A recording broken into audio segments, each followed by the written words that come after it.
10, 9. You want answers? I want the truth! Get ready for two guys who can't handle the truth. I want the truth! You can't handle the truth! But we can. Dave Palumbo, Chris Aceto.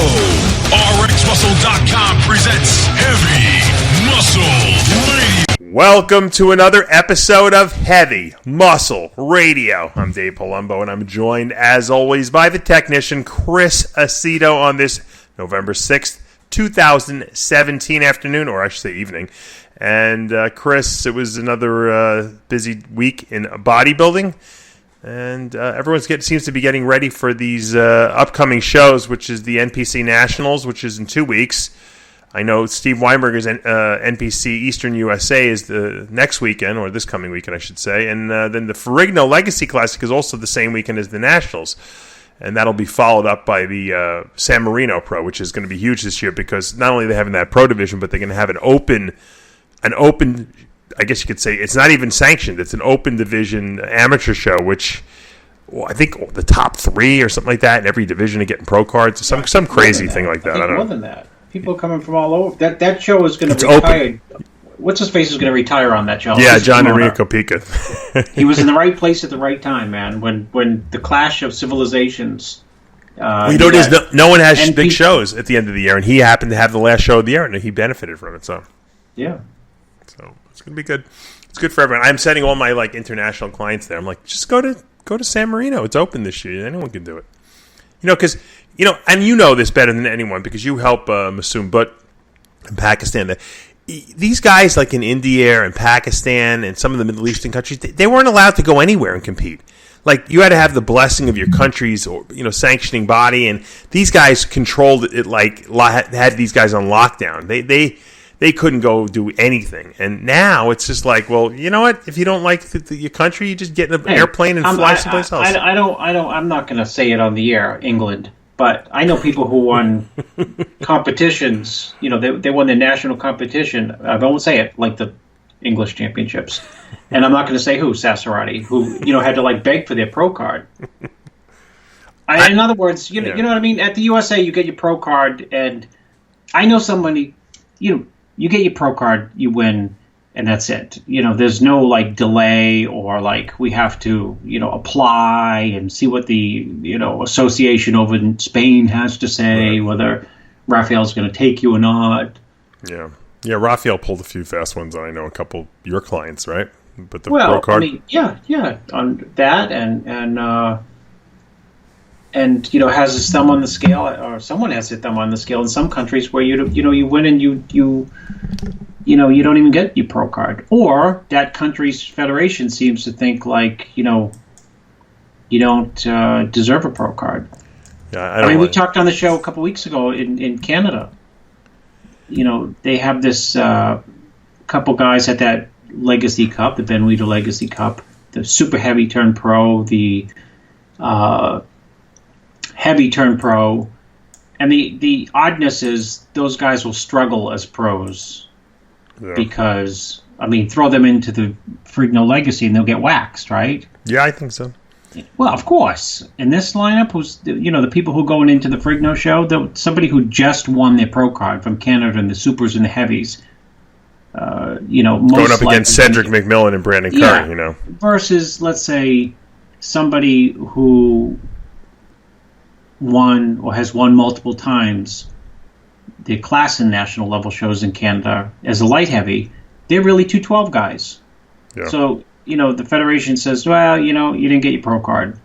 And yet, you see a couple guys, 1, 2, maybe even 3 guys in the light heavies in Canada, and you say, you do pretty darn good at a 212 show.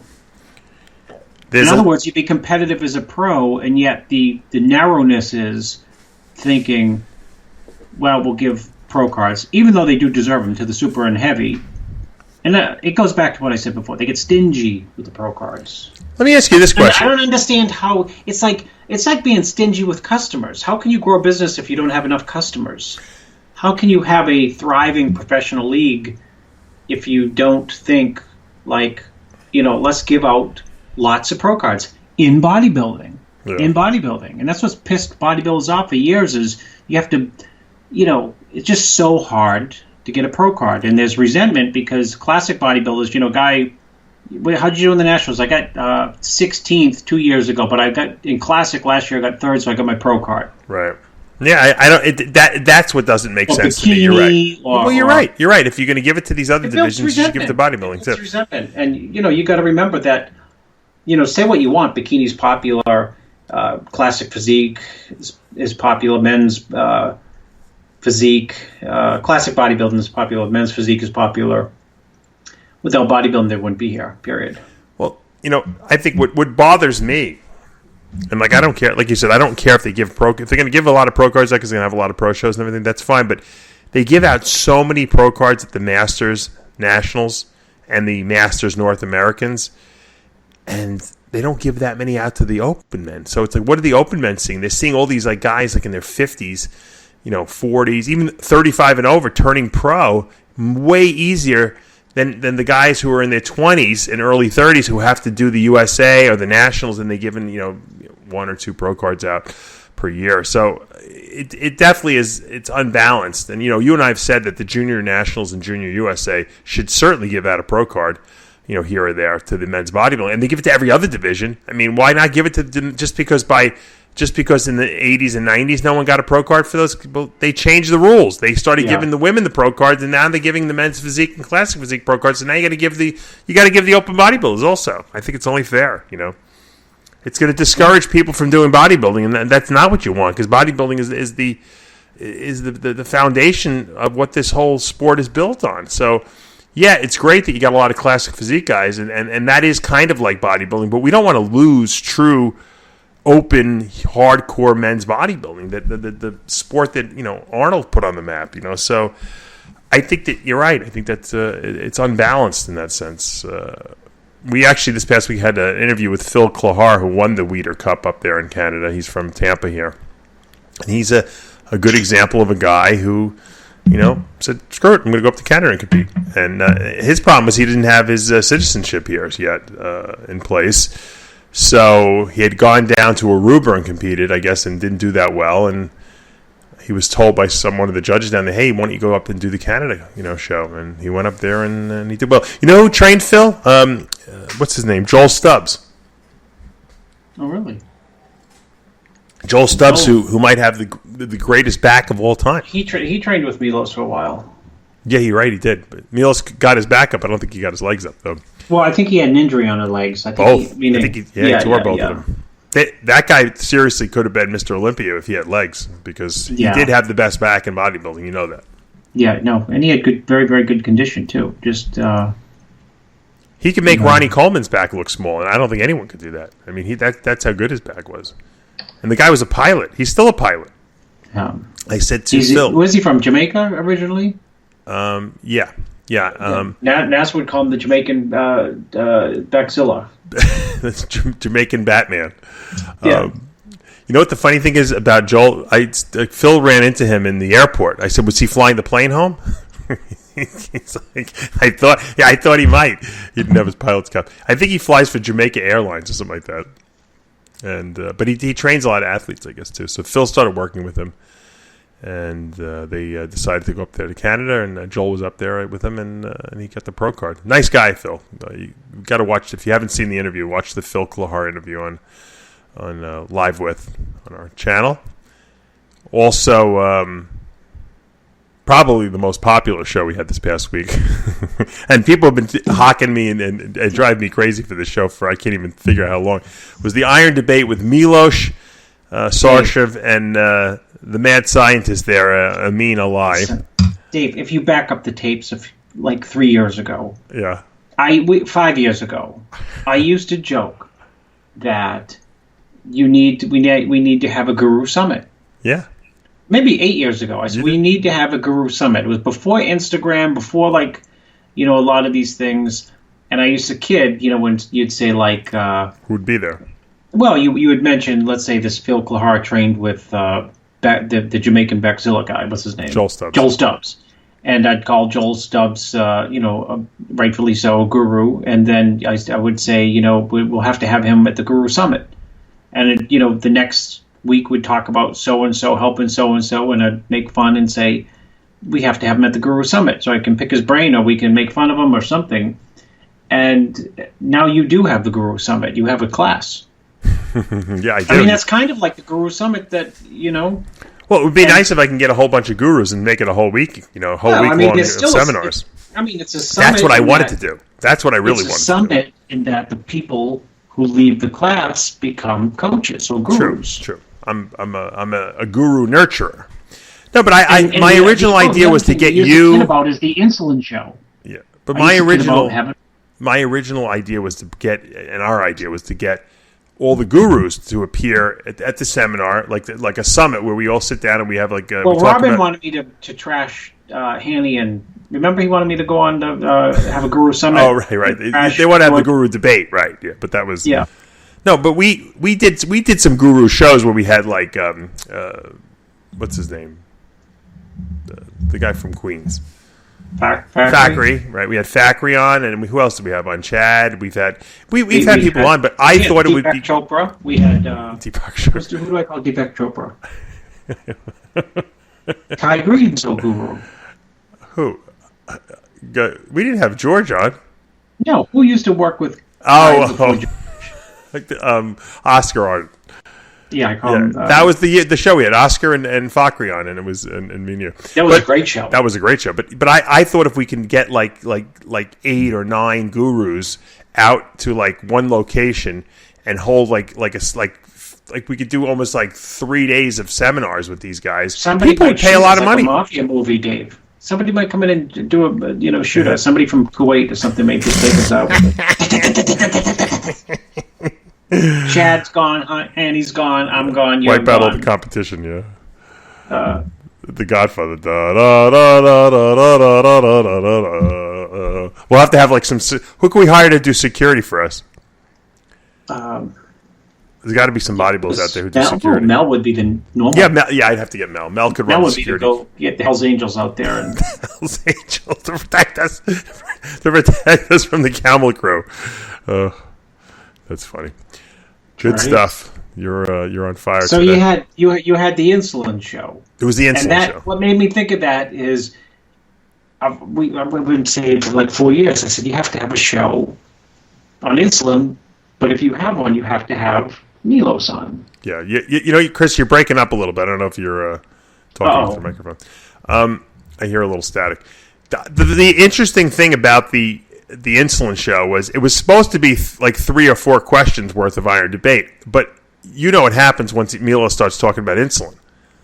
No, but I told you the complimentary. I know he listens to the show. If you can go on a game show with Milos and you can say short chain fatty acids and just wind him up, and you can go for 3 hours. I couldn't turn these guys off, so I figured, you know what? Let's just stay on insulin. So we did one topic, so we're going to have to come back and do more. But it was great because Milos. First, I'll tell you what's great about Milos. I'm changing Milos from the mind to the encyclopedia. I'm not going to call him the mind anymore. The great thing about Milos is that he is very opinionated, and he will not back down from his opinions and his theories, and that's what's great because we've gotten people on the show, who had express certain opinions out there, and then as soon as we start talking with them, they start changing their opinion. Oh no, I don't really mean this, and they try. Milos would not change, and so we went to battle, in a good way, not because we're friends, obviously, but it was a friendly, aggressive debate about insulin and how we think it works and how we, what I thought was right and wrong about what he was doing, and he said what he thought was right and wrong about what I was suggesting.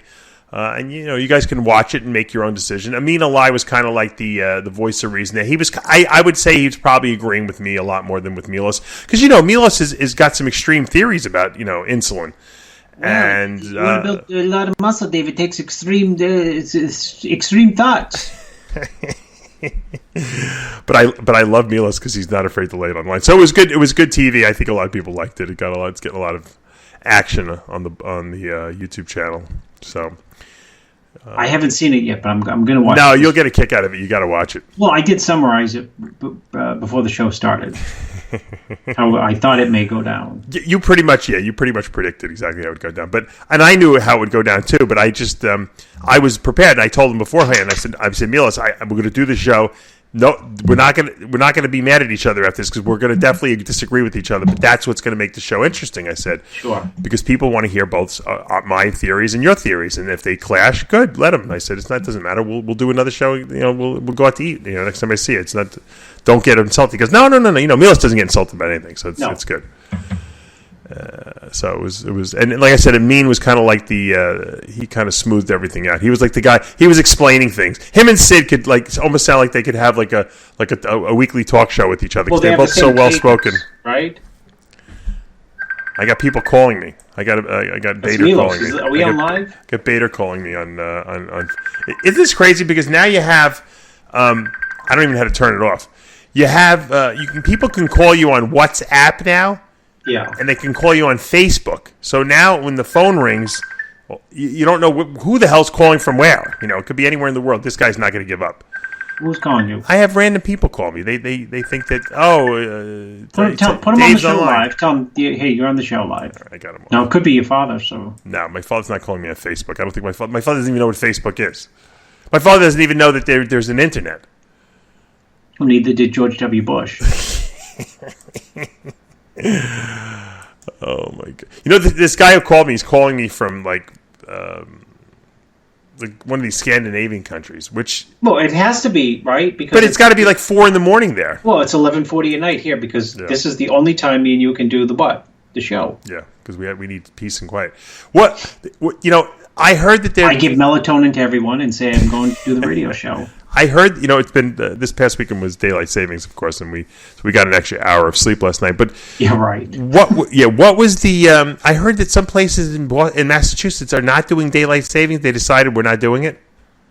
Oh well, Maine has been. No, I didn't know that, but Maine has been, on the cusp of deciding not to do it. They've been thinking of doing the opposite and going to maritime time, which I think is 2 hours difference from now, so it would be lighter later. Oh, but my problem with that is if you're on the same, I guess meridian, I don't know what you'd call it, the same, up and down, north and south, and some people have daylight savings and some people don't. If you got appointments, how do you know who the freak is, what time it is there? That's my problem. Why can't everyone just have the same freaking time? Why do we have to have different times? Didn't you think of those places like, I don't know where they are, where you're in a state or even a city where 3 miles apart they're on a different time zone? Yeah, but I understand there's got to be some kind of a time, like a zone. There has to be a borderline somewhere. But I know, but on that borderline, there's some of those weird towns in the U.S. where they're right on the edge. So one part of the town is an hour behind, and one is, so when you do an hour's worth of cardio, you do like nothing. I think Arizona, right? Don't they do they don't do time? They don't do daylight savings, or they do it in the fall, but they don't do it in the spring. Something crazy like that. So like one time a year you're only an hour behind, and then other times a year you're 2 hours behind. I don't understand why we can't all just agree to the same fucking set of rules. It doesn't make sense. For the same reason, different states have different income tax rates. I guess I don't know different. No, but that doesn't affect anyone. It's crazy. It's crazy.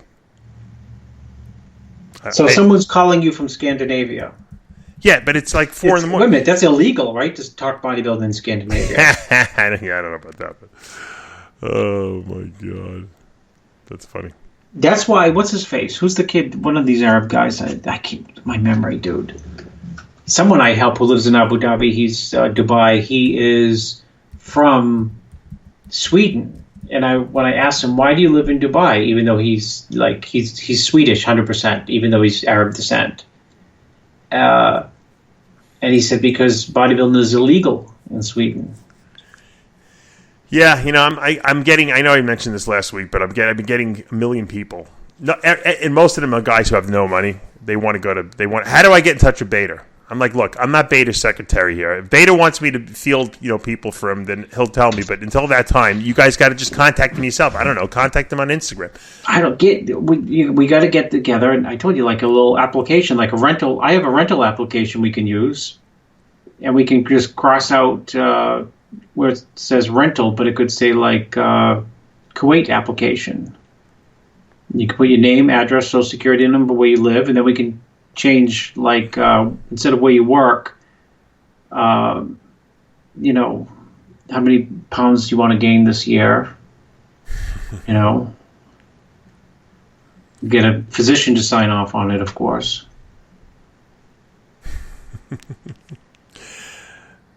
Do you know what the name of the moon, the full moon, is in November? It was last night, I believe, or 2 nights ago. No, I don't. It's called the Beaver Moon. The Beaver Moon. Or the Why is Hunter's it Moon. named? Oh, yeah, I have heard of the Hunter's Moon. The Hunter's Moon, because you could see, it enables you to see better in the sky when you're hunting at night, I guess. It gets its name from the fact that it would illuminate prey for hunters out stalking food during the cold winter. Mm-hmm. It's funny how they everything is like November used to be the cold month. Now no one's cold Ain't anymore. Not Are you anymore. kidding? Doesn't get cold till December. Yeah. Come to Maine. As October was record breaking warm. Yeah. Are you cold now? No. 60 today. Okay, so you're still warm. It's crazy. But there's no global warming. But you'll still get cold. You'll get cold in January and stuff like that. I guarantee it. Yeah. I get cold very easy. Me too. It got, seriously, this is a true story. It was like 60, maybe 60, 65 here a couple days in a row, like last week. People must have ran for the. I was freezing. I was, you know me. Sure. I usually have shorts on in the winter up in New York. 60 degrees. I was shivering. I couldn't believe it. I was like, oh my God, what's happening? I came to Florida, now the freaking weather changed. We're not getting any, the weather's gone.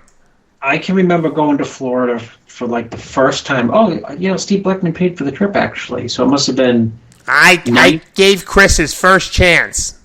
1990. I'll tell you what it was. 1990. And you know what's so funny, Dave? I didn't know geography well. So I thought like Florida was next to Kuwait.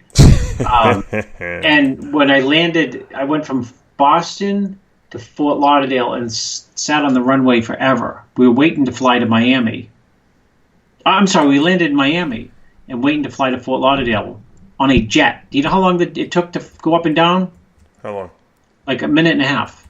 There used to be plane service from Miami to Fort Lauderdale. That's no joke. It's not even worth waiting in the airport that long. No, I didn't know. I waited on the runway. There was something wrong with, I think we were all lined up or something was wrong with our plane. Forever. Anyways, I remember going to a mall there and seeing winter jackets. And I didn't know, I was like, they must have shipped the wrong inventory and someone must have just put this stuff out for people. Right. And someone said, oh, no. If you live in Florida a long period of time, if it gets cold, you'll need a winter jacket. And it's true. Right? If it gets down to 50, you get freezing. Oh, I'm not that. I could put a sweatshirt on. I'm fine, but I'm not like a normal human being. But it was damn cold. I'll tell you that much. I was with no jacket. I had like my usual T-shirt on, and I was like, holy mackerel! I actually probably need a sweatshirt. I was unprepared. My wife she had to take my son to the playground on that particular day, and I was shivering. I'm like. I don't want to be like I don't want to say let's go because then I'm like the drag right there. I'm like, meanwhile, my son had a sweatshirt on, my wife had a sweatshirt on, and I'm like shivering to death, like freezing. And I'm like, she's like, Mr. Big Shot wearing the shorts in the winter in New York. Now you can't take the cold. I said, you've Floridaized me or whatever. I'm like a true Floridian now. I completely lost my nerve, so to speak. So that's what happened. Let's see what's going on in the news here. There was one show in bodybuilding. It was a pro figure event out in San Diego, California, the Ultimate Warrior Pro Show. Natalia Abraham, she won. She'll requalify for next year's Olympia. What a talent, 21 years of age. She didn't do that good at the Olympia, but she kills these local shows, man. Oof. I still think she should do women's physique. She's got so much muscle. She's got those cross-striated quads. She would do great in women's physique. She's young enough, too. She could definitely put the muscle on. She's right there anyway already. But she's winning pro figure shows, so I guess she might as well stick with figure. Antoinette Downey, second place. Priscilla Kavila in third. Valentina and Mishina from Russia in fourth. and Melissa Piero, our good friend, in 5th place. You know, in Russia, if you see the also known as the 51st state. Russia is they change women, like if a woman has if a man has a certain last name, if the woman's last name, if the woman has the same last name, they change it. Like I'm seeing Machina here, the girl came in fourth. Eugene's last name is Mission, Eugene Mission, right? Yes. When he's married, his wife would go as whatever her name would be. Blah, blah, blah. Let's say Lena Machina, they would call her. I don't know why they do that, but it's confusing. But so this Valentina, her husband might be Valentina Mission, like Eugene. So I figured I would teach you something. That's what I was told, at least. I could be wrong. I'm sure one of our listeners will either correct me or say, yes, you're correct. Matter of fact, every time we talk about anything, Chris, on this show that we're not sure about, I always get at least 3 to 5 emails. Right? You get corrected? We talked about the cannabinoid, those cannabinoids that they're selling now. They're like derivatives from the marijuana plant. Yes. But they're not. There's no THC in them. And I said, a lot of people telling me that they're, super good for pain and anxiety, and people are loving them. They're putting the little drops under the tongue of the oil. And you're completely wrong. No, 3 people now have contacted me and asked, hey, Dave, and one was a pharmaceutical rep, and he said, I'll send you samples. You can try on yourself, your father. I'm like, send them over, man. So I got a few people sending me some samples. There's always someone. That's how I got mac oil from Species Nutrition. I couldn't find any place that sold macadamia nut oil, and some friend of mine in South Africa hooked me up with his uncle who owned the macadamia nut ranch. So we get some good connections on this radio. So if you're ever looking for something, Chris, let me know. Even remember when you asked for the Arnold impersonator? Someone got in touch with me. They did give me. Well, you're still looking for that kidney, right, and liver for yourself, or maybe not for myself. I might have to put it on eBay nowadays. I'm shocked that they don't sell them on eBay, right? Well, that's what they probably sell them on that back page. What was it? What was that? Let's take it for instance. Let's say that. I wouldn't be a candidate because I'm a bodybuilder. I probably have shitty kidneys. But let's say like some young guy had no money and he said, you know what? I want to invest in this company. I want to be a Chris Aceto. I want to buy some real estate, and I think this will change my life. I would like to sell one of my kidneys for $100,000. People sell life insurance policies. Right. So they sell their policy. You think people would eBay shut them down if you put up an auction? They would. They'd say, "How dare you? Why can't you sell your kidney? How dare you? How dare you?" Meanwhile, you can buy cigarettes at 7-Eleven everywhere. Why can't you sell your own kidney? I don't get it. Because it's unethical. It's not unethical, though. If a guy, as long as no one's, knocking you over your head and putting you in a bathtub and stealing your kidney, why can't you say, hey, look, I have two what kidneys. What will we tell the children? Well, tell the children that I donated a kidney. I got paid $200,000 and I opened a business and I made $1 billion. And then, well, you know what? You probably. I don't think you should be able to sell anyone else's kidney. One up. Let's see what happens. Just put one up. You don't have a kidney to sell, but just put one up on eBay tonight to see if you get any bidders. You probably get bidders from all over the world. Oh. You know what they'd say? You know what they'd say, Dave? You know why you can't? Take a guess. Do you have a license to sell that? That's a guarantee. Guaranteed. You have a license. But a license, to sell? no one has a license to sell anything. It's mine, right? I can sell it if I want to sell. It's like your house. You don't need a license to sell your own house. Exactly. If I want to sell your house, I could sell my sperm at a sperm bank, right? Yeah, but that's more unethical than anything, because now I'm spreading my DNA all over the freaking place. I'm only giving a kidney to someone so they keep them alive. He'd say there was he'd probably want to put you under. He wouldn't want Dave Palumbo's DNA spread all over the place. I wouldn't donate sperm anyway, because I think I wouldn't want to know that my kids are running all over the place and I don't know them. I don't know. It'd be kind of too weird strange. for me. Too weird. But then I think you should be able to sell your organs. I mean, there's not many you can really sell. You can sell like a kidney. I guess you could sell I don't know. You could sell maybe part of your liver, because they could take a piece of liver and it regenerates.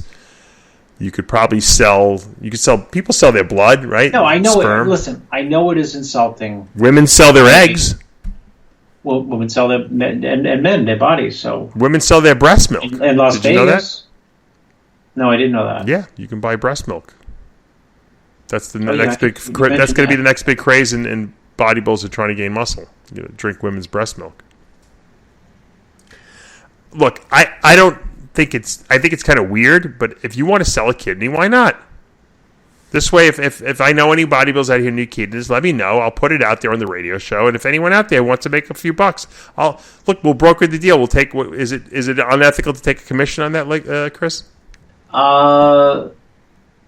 Yeah, that I think you're getting into. Well, both of them might. Well, what if we pay taxes on it? I'm not trying to beat the government or anything. Let's say you and I broker a kidney deal for $200,000. Okay, let's say some wealthy Middle Eastern guy needs a kidney, and we get him one from one of our poor bodybuilder listeners who figures, you know what, with $200,000 I could buy a lot of growth hormone. So he decides we hooked the hookup. We take 10% of the deal. It's $20,000. You and I split 10 each. We both pay tax. We report it as income, pay taxes. Like 1099 taxes on it. We when we do our I estimates. pay less with the new tax break that's coming through Congress. through Trump, yeah. Biggest and history, all's good in the world. We got a guy who's got GH money. There's a guy who has got a kidney who was gonna die without it, and you and I got a few bucks just for putting it out on the radio show. I don't see anything wrong with that. Well, I think people should have the right to sell a kidney, but I just don't want any part of it because I think I do. Should to put people together, but I think that it would be something good. There's people out there that have very good hearts. Some people might not even want money. You could be the kidney broker. The kidney broker. Oh man! What your business card look like? You'd have to have. I wonder what your business. Just wait till they start cloning these things in test tubes, in petri jars and stuff like that, petri dishes. There'll be grown kidneys left and right. It'll be big. I guarantee you, in 20. Hopefully, you and I will still be alive. In 25 years, they will be cloning organs, and people will just be going to the, to the store like they buy freaking groceries. And they make the kidneys out of, don't they? Or am I imagining that with 3D printers? No, they were saying that they could do that for the bladders. They're doing that for now. Like they're doing. And I don't think it's perfected yet. They're close to it though, where they could actually print out a human bladder. My kids took a 3D printer course. It's crazy what they could print. Is it nuts? I have 2 3D printers in my office. That's awesome. You do? Do you use them? No, but I'll print out tonight like a little token kidney for you. Yeah. I don't know if it's functional, but print out a kidney. This way we can make it we can use it for the logo. And tell your kids to work. That'll be the school project for the week. They're going to make a 3D kidney. They're going to have to really make sure they get the topography correct of it so it works properly. And it's got to be the right size. It's got to be to scale. Let them start with the outer portion of the kidney because that they can see, they can get pictures of and stuff like that. It's probably start with that, and then we'll work on the internal components next. We don't want to overwhelm them. Your kids are young still. Did I tell you, Dave? I took them to see this guy who built the hotel. Did I tell you this story? Yeah, you told me. I don't know if you told me on the radio or not, but you did tell me. And I mean, I'm recalling the meeting because the meeting, I couldn't wait to go, but I brought them, and that was their homeschool. Because I can't teach math because I'm not good at math. I can't teach English because I'm not good at English. Can't teach Spanish because I don't speak Spanish. I'm not good in art. I'd lose any insulin debate with Milos. So I took him there, and one of the questions I asked the guy, the guy's got an impeccable reputation, and I asked him, do you think you're smarter than me? What do you think his answer was? I wanted to leave an impression on my kids. I don't know. He said no. Yeah. I knew he was going to say no. I figured him out in 40 seconds when the meeting started. So I just thought, throw it out there. Do you think you're smarter than me? My kids are like, oh God. Embarrassing. You're embarrassing. Yeah. But they know. But at the same time, they're like, oh, I can't wait to hear the answer. And I can't wait. They know there's going to be a follow-up question. Sure. He said, nope. I said, do you think you work harder than me? He said, absolutely. And I said to my kids, there's a lesson for the day. Guy doesn't think he's smarter than anyone, but he works harder than anyone in the room. He's probably smarter than you. He just probably doesn't work as hard as you. I know that, too. Because you work pretty damn hard. I know I do, too. So I knew he'd play it down and say no. Of course he would. I tell everyone I'm done with them. When I hang up with them, I think I'm smarter than them. Well, the lesson comes, it's kind of like a bodybuilding lesson too, I mean, for bodybuilding, you can apply it to bodybuilding. Do you think you could ask somebody, the person with the best genetics doesn't always rise to the top, although it's pretty easy for them. Hard work plays a massive role. You know what? I don't, to tell you the truth, I don't ever underestimate anyone's intelligence. I'll tell you why. Because I went to a Reptile show in Tampa this past weekend. Amanda and I drove up with Logan. We figured we'll show him the Reptile show. I think he's at that age now where he's enjoying the animals and stuff like that. And I'll interview the people for my Reptile channel, which is called Muscle Serpents University. We've got a lot of. I told you, be careful. Be careful. University. Trump was sued for saying. You got to call it muscle. I mean, not. What's it called again? Muscle Serpents University. Muscle Serpent. But I'm not charging tuition for anything, so that I think I'm going to be fine. Okay. So I go there, and you're not running for president either. So. Right. So this one booth, this guy Thunder Bay Herps, that's the name of his company. He has he's a Thunder Bay what? Herps, HERPS. That's like herpetological. Yes. Wow, never heard of That. No, it's herp means like a reptile doctor. So Thunder Bay Herps, this guy Ray, I met him a couple times before, and he's originally from Long Island, the guy, and he breeds blue tongue skinks, and that's like my new obsession. So I figured, you know what, I'm going to interview him to get information out of him, because I know once I get the camera on him, he'll first just say he doesn't want to be interviewed, and then I won't be able to shut him up.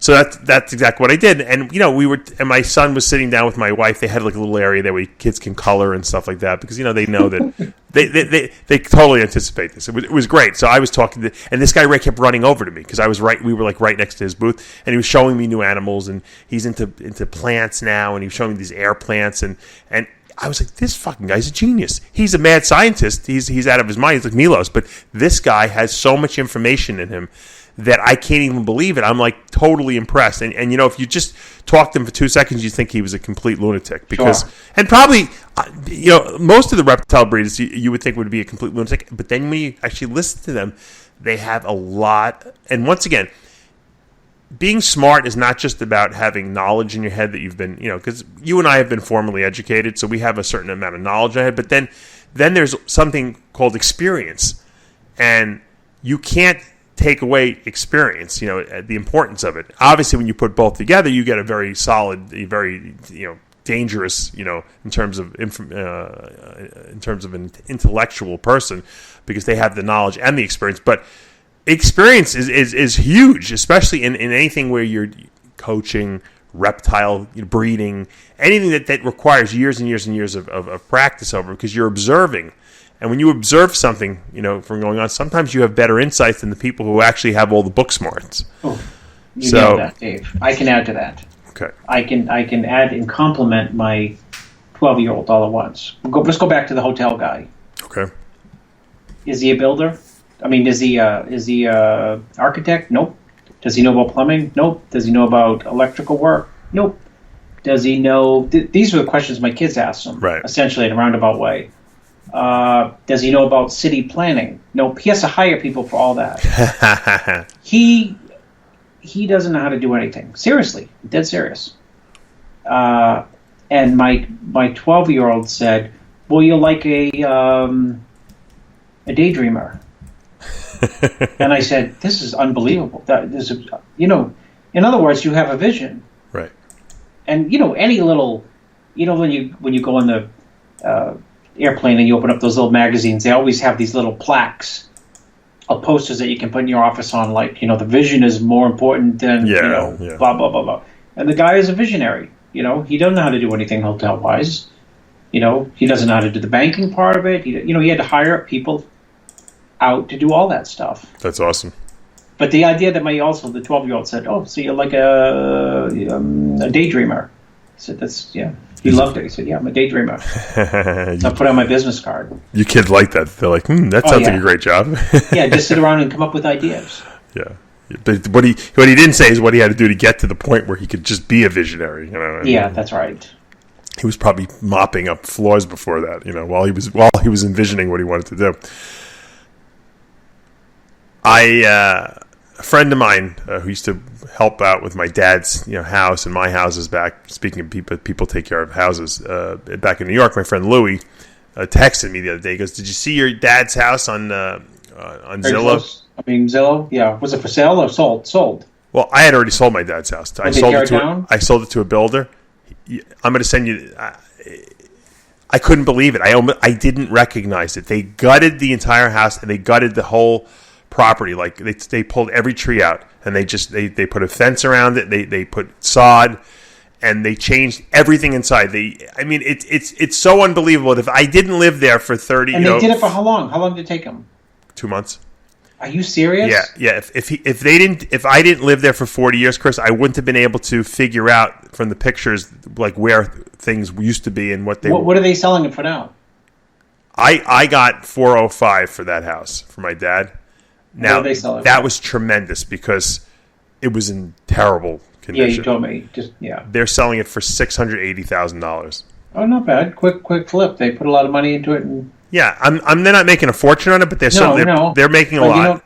They're probably making $80,000 on it. I bet you 100. I don't know. What do you think it would cost to I was trying to figure out how much. $200,000. 100. No, it's got to be more than 100, Chris. They did 100. everything. If they're doing everything by themselves, They with did. new kitchen, one bathroom, and one new They kitchen. turned half a bathroom into a full bathroom. That's They easy enough. Chris, I'm telling you, and it's all high end. They did. They didn't use. They Yeah, didn't but just. all this stuff. jimmy I it know, up. but all that stuff you can get tile. I know, but you can get stuff cheap.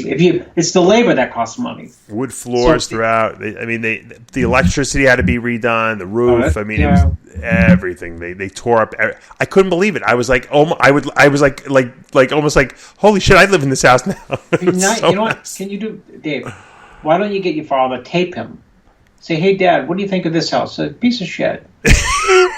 No, but the funny thing is he doesn't remember his old house. I know, but he doesn't need to. Just ask him what he thinks of this new house. Yeah. He'll be like, Don't tell him he'll it's think I it. bought it. He'll be like, is this your new house? That's what he'll say to me. Yeah, he won't recognize it. If I showed him pictures of his old house, I don't think he would recognize it. That's the problem. He thinks the house that he came from is the Bronx when he lived with his parents. Oh, like when he was a kid. Yeah, Yeah, of course. yeah. His new thing is now he thinks I'm his brother. That's his. He knows exactly who I am. There's no, that hasn't lost his memory. But he forgets that he's my son because he thinks like he's my son's uncle. I'm like, Dad, you know that I'm your son. I'm not your brother, right? I don't think he remembers. I think he thinks I'm his brother now. And so when I say, you're 87, right? Yeah, What? He goes, what are you talking about? I'm like, you're 87. He's like, are you out of your mind? I said, do you want to see a picture of yourself? He's not getting in any trouble with the nurses, is he? Yeah, no, he says inappropriate things all the time. Yeah. Well, I mean, look, you saw Bush 1 got in trouble. Oh, he did? Yeah, he was patting some, while he's in his wheelchair, he's patting some woman's, behind. Well, he probably did that when he was probably, president. That's why. No, the accusations are, when he's very old and in a wheelchair. Yeah. No one's going to say. They probably didn't mind when he was younger. My dad doesn't grab it. He'll make inappropriate comments, definitely. He's always asking these women out on dates and stuff like that. And he's like, oh, let me take you out. I'll treat, That's his line. That's my dad's pickup line. I'll treat. Yeah, I'll treat. My dad. You know what though? People like feel bad for their parents and like that. My dad doesn't. He's not suffering at all. He's happy as could be. So as long I'm the one who could be suffering, but I don't let it bother me because I'm like, you know what? He doesn't even care. It's like they're taking very good care of him over there. He seems to like it. No one bothers him. He's like the most intelligent, at least in his mind, talented person there. He's like a leader there. Everyone followed. There's the only one other guy on his floor in the memory ward there. It's him and the rest of them are women. So the one guy follows my dad like a little shadow. Yeah. And he'll do whatever my dad tells him to do. He's an assistant. Yeah. The unpaid assistant. You know what? The funny thing is, I was leaving him the other day, and he wanted me to get him ice cream or something like that. And he was screaming. It was late. It was like 8:30 there. 8:30 is like everyone's asleep there. Midnight. And so I go running back, and my dad's like in the hallway already in like 30 seconds. So he somehow got out of his bed with the walker and was already walking with the walker. He was in the middle of the hallway. I'm like, how the hell did you get out of bed so fast? So my dad now, he obviously is walking better now than he did before. He even fell and hurt and broke his hip replacement or whatever, dislocated it. So I think he's my dad's whole shtick now, and your dad probably does the same thing. Is he pretends that he's inept and he can't do anything because he likes to watch people do stuff for him. Oh yeah, that's that. He's like, Dad. He's like, feed me this, would you? I'm like, feed you? I'm not feeding you. And my wife's like, Sal, you can eat your own food. Guys, just feed me one spoonful. No, you can do it yourself. I said, unless you want to go into a skilled nursing facility. Fine. Obviously, no one gives a shit about me, I guess. I said, no, we don't. I said, you could feed yourself. You can get up and use the bathroom yourself, too. I said, the day you stop doing that, you go into skilled nursing, you're going to be very miserable, which he probably wouldn't be, but I'm not telling him because you know how much that it's like double the price, skilled nursing. That's what my father is, skilled nursing. I know. Your dad's lucky he's got the insurance policy on himself, right? It's running out. Oh, it's only limited? Yes, limited. How many years does it cover? I think it covers like another 1 or something. I think it covered 4 years. I know. He don't know. He'd have a heart attack. Right. What are you going to do? Pay? I don't know. I'll cross that bridge when I come to it. Wow. I'm definitely not going to worry about it. No. Maybe your dad can sell his kidneys. Or sell a kidney. Say, Rocco, you want to... Dad, you sell a kidney? We'll buy you a couple more years in this place.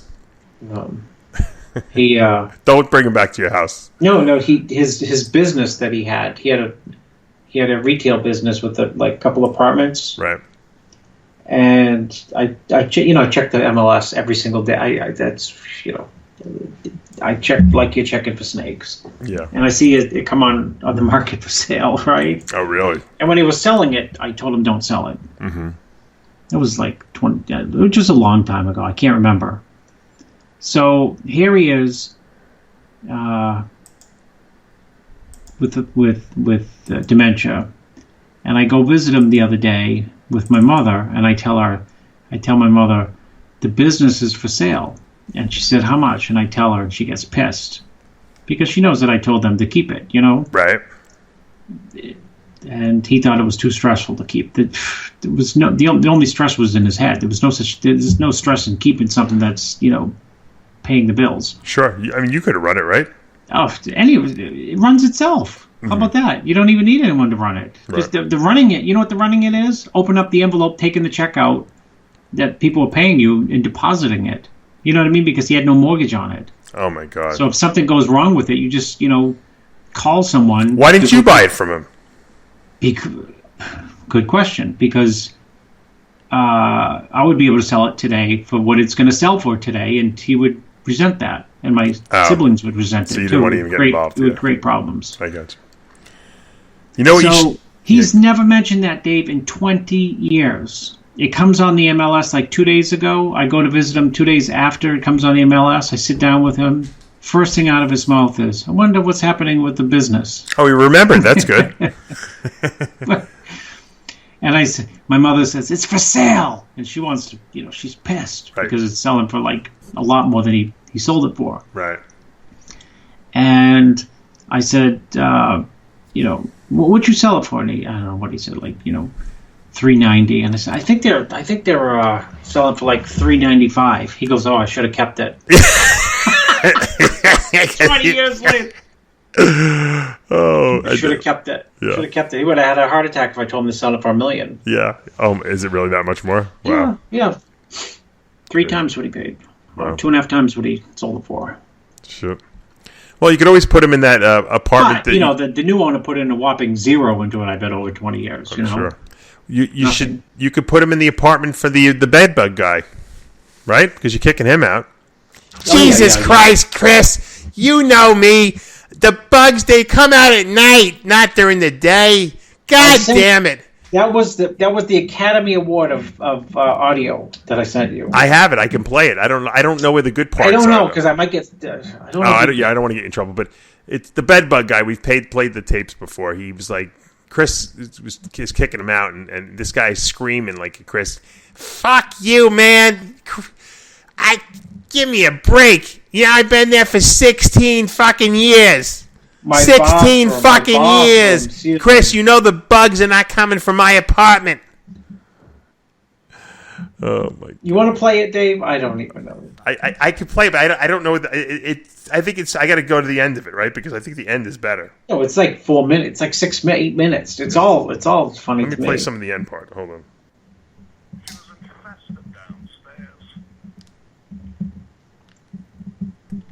Hold on. Play the tape. All right, hold on. She had them everywhere. She had to throw all her furniture out, but yet I'm the one bringing them in. I have no company. She's got the United Nations coming in down there every day. I know a bug man went down there and inspected in broad daylight. You know as well as I do that they don't come out at night. I mean, I don't understand it. This guy's. I could keep playing it, but Keep he's playing it. Keep playing it. Hold on. Hold on. I'm playing a little more. Hold on. He's a great guy. He don't throw me under the bus at all, actually. No? No, right. Go ahead. Hold on. I'm going to go to a different part. The one that first brought him in before she ever moved downstairs. And they've been here since. I never had a problem with them before that. I never had a problem on Sabata Street with them. My rent's paid all the time. Everything. Yeah, I ask you for things. I mean, I got a sink that's leaking. Your big maintenance man won't come over here and do shit. You promised me the bathroom. You don't do that. You don't turn the goddamn heat on. It was supposed to be on the 13th. I mean, what's up? I don't understand you, man. I really don't. If I sound heated, I am. Because what you're doing ain't fair. It's just not fair. I'm 64 fucking years old and you're going to throw me out in the fucking street because of bugs? Come on. I've seen 4 or 5 bugs since they've sprayed, but yet everybody in this building is throwing out furniture. But I'm the one to blame? I don't go out. I have no company. So how am I going to bring these bugs in? I mean, use your common sense. How am I going to bring the bugs in? And if you think by throwing me out, you're going to get rid of all the bugs, forget it. Because next year at this time, you're going to have them again. And I'll bet on it. And then who the fuck are you going to blame? He was ready to throw her out downstairs. What's he on, an ego trip here? Who's on an ego trip? He had booze on his breath when he come up the other day. Booze on the breath. Trying to bullshit me. Told me he fixed the faucet a month ago. That thing's been leaking for 6 months. He told me there was no tool. I'd have to live with it. I mean, come on, man. Use your common sense. I mean, Jesus, this is just common sense, Chris. You've been in this apartment. Come on. I'm the cleanest person in here. I know cleanliness doesn't have anything to do with bugs, but what makes you think those bugs from downstairs didn't come up here? You know as well as I do they travel. This guy's good. I can play it all day, but yeah. Come on, man! Fucking bugs, they're coming from downstairs! Chris, you know better than that, anything? So just to defend myself, Dave, so people don't think I'm you're a slum. bedbug. Yeah. Slumlord. So I never heard of the word bedbugs before. The only like a lot of people, maybe 8 years ago. Yeah. My mother used to say, sing me a nursery rhyme when I was little, like, good night, sleep tight, don't let the bedbugs bite. And so, like, 8 years ago, out of all the places I got, the guy calls and he's got bedbugs. I'm like, what's a bedbug? So I call the exterminator and he's exterminates them. They come back in his unit. Exterminate them. 6 months later, they come back in his unit. Then they spread through the building. So I took care of it. And like 3 years later, come back. 3 years, literally 3 years later, they're back in his unit, and then they spread through the building. Right. And then I treat it again. So, and it's expensive to treat it. Yeah, People but don't I realize give it's them- not like yeah. cheap. but I give him the benefit of the doubt. So this last time, I am like pulling my hair out. So I tell the bedbug guy, the exterminator, you're supposed to go in every month. You treat, and you go in like 26 to 30 days later, and you treat again. I said, no. You're going to go. Because, he has people who work for him. It's, decent-sized business. I said, you're going to go, and you're going to treat all 6 units every 2 weeks, nonstop for 3 months. I don't care what. And then you're going to give me a report. I need from you, a guarantee that they're dead. So what was he give me the report? Every unit, there's nothing there except this guy's unit. So the logical idea is that, and this is the frustration with bed bugs, is somebody, which he probably doesn't go out, he's probably telling the truth, but somebody comes over and hangs with them on a Friday night and they play cards or something, or have drinks, and brings them in. Right. Sits on his couch, which is I bought for him. Mm-hmm. Maybe we could release some reptiles in there that like to eat bugs. Oh, Dave! I would start, pay anything for the snake. If you can get a bed bug eating snake, we won't even need to sell. No, we kidneys. could let go some. We don't need to sell kidneys. Let's get some leopard geckos in there to eat the fucking bugs up. They have the dogs that sniff them out. Yeah, no, they do. But you need someone who's going to eat. You need someone that's going to devour these things. I would love I think that to it's find like a little they need snake. a predator. Can you put a snake on a leash? They need snakes don't eat bugs, but reptiles do. We got to find a natural Somebody predator has to them. Something on Earth. I mean, people eat anything. Yeah. Something has to find a bed bug delicious or nutritious. Doesn't even have to be delicious. Yep. And you can be in, you could be in business in seconds. You're right. We'll go on Shark Tank with Mark Cuban, the lady I'm gonna do guy controlled from Toronto. Yeah, we're gonna do some and the lady controlled. from home QVC, whatever her name is, Listen, and the real estate lady Cochran from New York, and Yeah. she'll know because she's got properties and stuff. geckos are cute. Dave Palumbo has a gecko eating, eats Bed bug. Trained to eat bed bugs. Can eat like 1,500 of them a night. We We have could get Ritz Carlton as a client, Four Tell- Seasons. tell what's his name. Tell the bed bug guy. Listen, I'll let you stay, but we're going to release 10 leopard geckos into your apartment, and look, they're going to be basically pets of yours. You can't kill them. They're there to eat bed bugs. That's all they're going to do. And if the bed bug situation goes away with these leopard geckos in your place, then we've solved the problem. Dave, I'm going to leave a message tomorrow for the exterminator to say, my friend in Florida has a bed bug eating snake, just to put him on. Because he'll want to buy it immediately. Yeah, people don't like snakes, though. Tell them lizard. Tell me I have a bed bug eating lizard. Okay, lizard. Cross it out. Lizard. Yeah. And he's going to leave me a message back, a panicked panicked message to buy this lizard. You watch. Think about it. It would be better than guide dogs. We would hit it rich. I'm telling you, it would be. Forget about it. The crazy thing is, I've had Dave Palumbo calls. He's and Amanda and they got Logan, and they get bed bugs. You send out the exterminator, and then you send him out again, and you call him up. And you say, "You got bed bugs?" He says, "No, we haven't had any more problems since you sent out the exterminator twice." Oh my god! The exterminator's pulling his hair out. Yeah, I'm sure.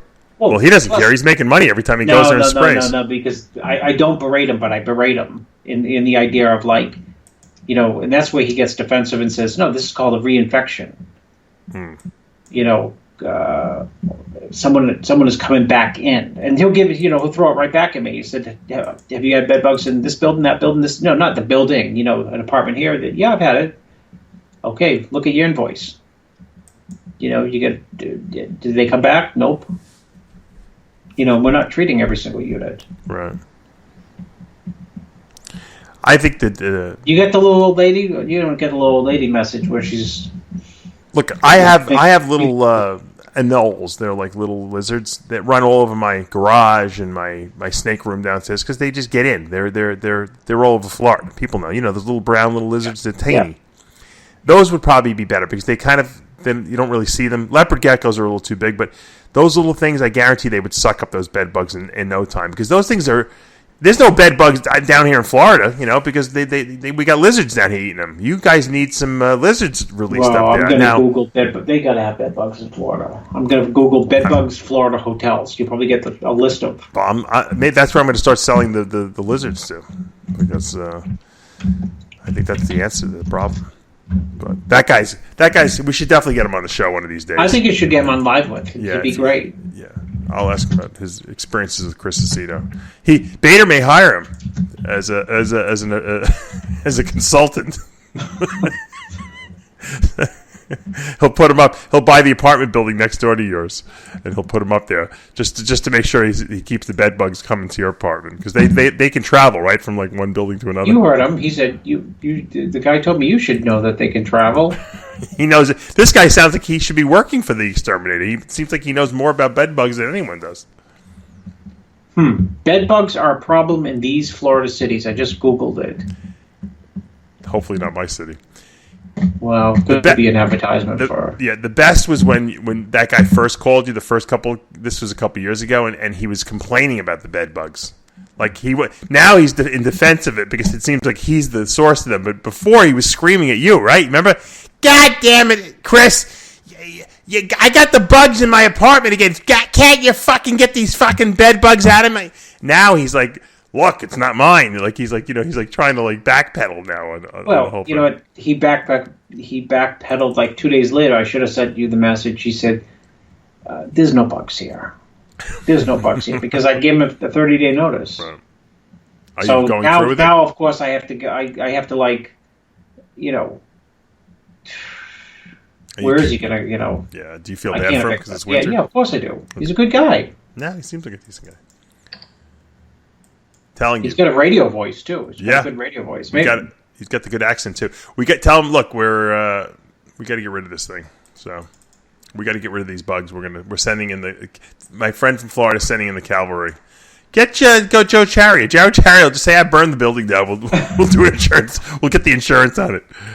Oh man, crazy week.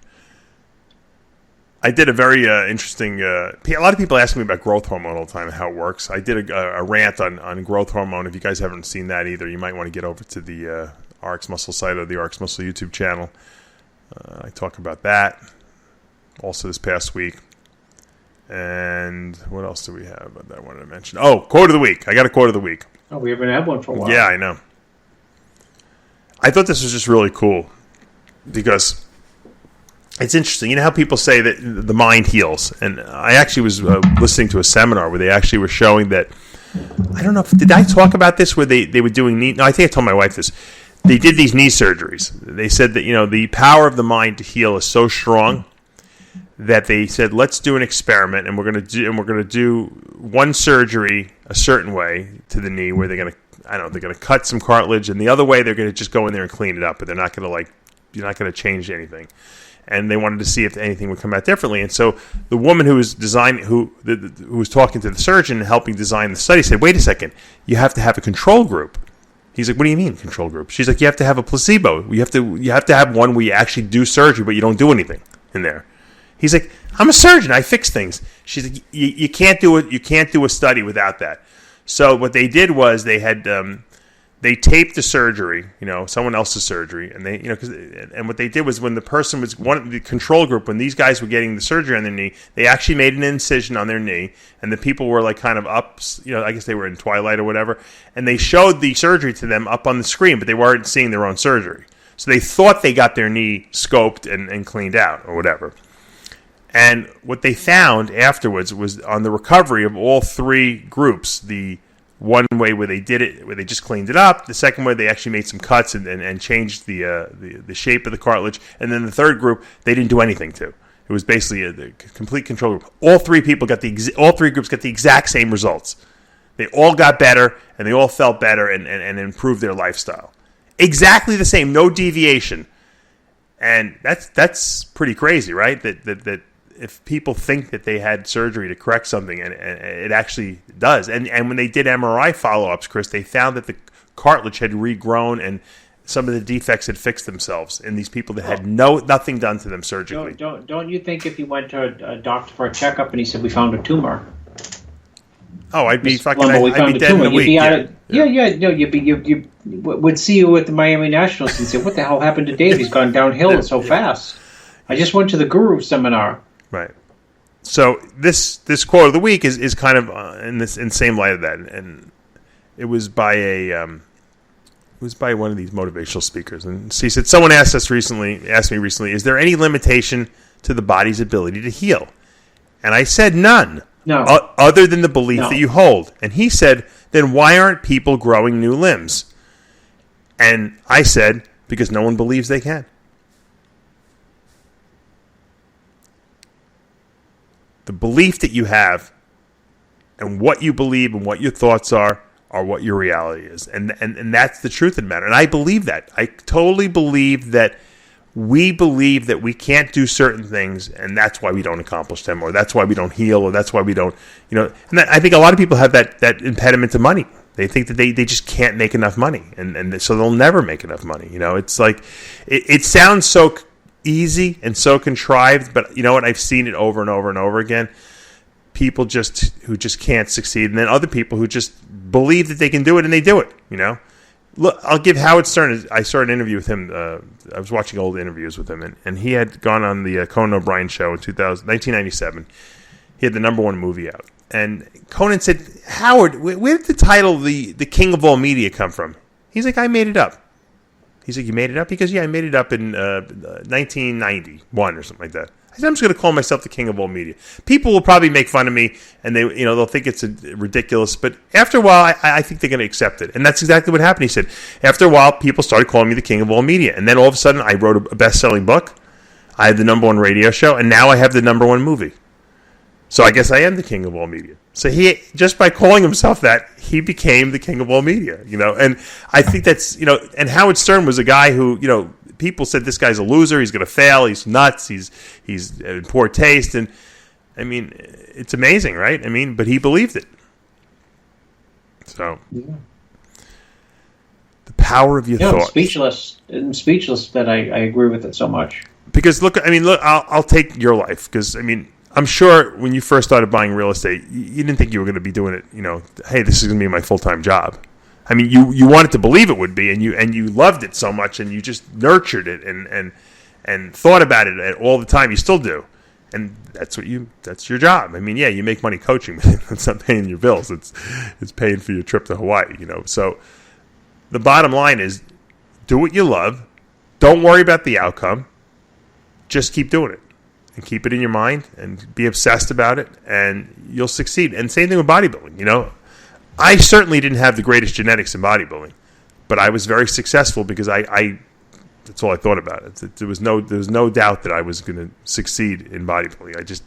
There was no way I wouldn't, and I made it happen. And obviously having knowledge to go along with that is important, but that's part of the whole process. If you immerse yourself in anything you love, you could make it work. The problem is that people doubt. They have doubt. They don't believe in themselves.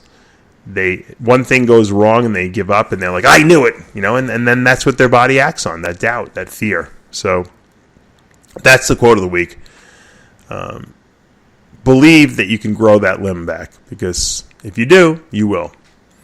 And I think that probably 100 years from now, medicine will be way, way different. You'll see a lot more of these miracle healings, and people will be like, why didn't any of that happen 100 years ago?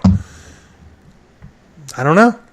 They obviously would, the idiots back then. They didn't understand that if they could just change the way they think, that they can do anything. So Maybe they'll brainwash you. Maybe that'll be the theory. That'll be the treatment. They'll put you in this machine. They'll brainwash your brain into thinking that you're healed, and you'll think, "Hey, I'm healed," and next thing you know, you're healed. So, I think that the medicine that we practice today will be considered barbaric by 22nd century means, or 22nd century medicine. I think you're right. Right. Imagine the bodybuilders that we'll see back then. People are going to say, yeah, I can be 380 pounds on stage and have a 20-inch waist and have healthy arteries and liver, and well, maybe not. maybe bodybuilding maybe they'll get rid of bodybuilding by then. They'll be like, what the fuck were we thinking back then? What the hell were we trying to do that to our bodies? It's so much better just to. Well, it's not a very old sport. No. I always wonder about the future, because I say to myself, I believe virtual reality type stuff is going to be really what, like the video games of today will be tomorrow's virtual reality. You'll just put a freaking headset on. You'll never leave your house. Of course. You'll be living out every fantasy you ever had in a virtual world, and you'll feel it. You'll experience it. It'll be just like you're there, and no one will care. Our bodies will become useless. You'll have robots as friends. Yeah. So remember we had Facebook and we could communicate with people who weren't even our friends? We used to pretend they were friends on this thing called Facebook.